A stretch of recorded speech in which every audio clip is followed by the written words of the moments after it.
6 বছর পর আবারও মুখোমুখি বিশ্বের শীর্ষ দুই অর্থনীতির দেশের রাষ্ট্রপ্রধান। দক্ষিণ কোরিয়ার বুসানে ঐতিহাসিক এই বৈঠক বদলে দিতে পারে বিশ্বের বিপরীতমুখী দুই সুপার পাওয়ারের টালমাটাল সম্পর্ক। 1.5 ঘন্টারও বেশি সময়ের বৈঠকের পর মিলেছে এমনই আভাস।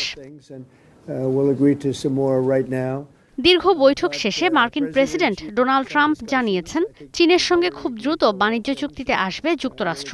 কমানো হচ্ছে শুল্ক হার, বিরল খনিজ পেতেও বাধা দূর হয়েছে।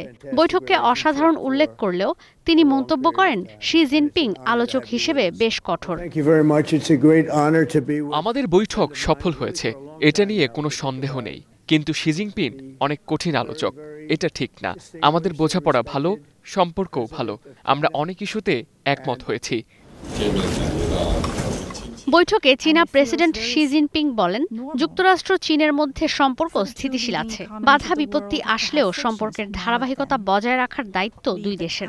সমৃদ্ধির জন্য দুই দেশকেই পারস্পরিক সহযোগিতা বজায় রাখতে হবে বলেও মন্তব্য করেন তিনি। বলেন, গুরুত্বপূর্ণ বাণিজ্য ইস্যু নিয়ে ঐক্যমত্যে পৌঁছেছে দুই দেশই। আমি আপনার সঙ্গে কাজ করতে প্রস্তুত। দুই দেশের উন্নয়ন হয় এমন সম্পর্কের ভিত গড়তে আগ্রহী। চীন আর যুক্তরাষ্ট্র মিলে এমন কিছু কাজ করতে পারে যা শুধু দুই দেশ নয়, পুরো বিশ্বের জন্য ফলপ্রসূ হবে। বিশ্বাস করি মেক আমেরিকা গ্রেট এগেইনের ভিশনের সঙ্গে চীনের উন্নয়নের লক্ষ্য সম্পর্কিত।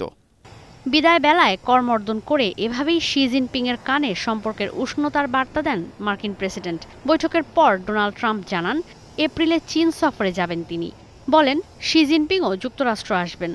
বিরল খনিজ আমদানি রপ্তানিতে সমঝোতায় এসেছে দুই পক্ষই।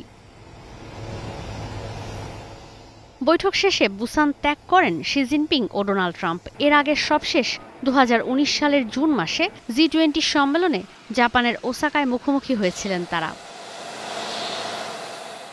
ঈশিতা ব্রহ্ম, স্টার নিউজ।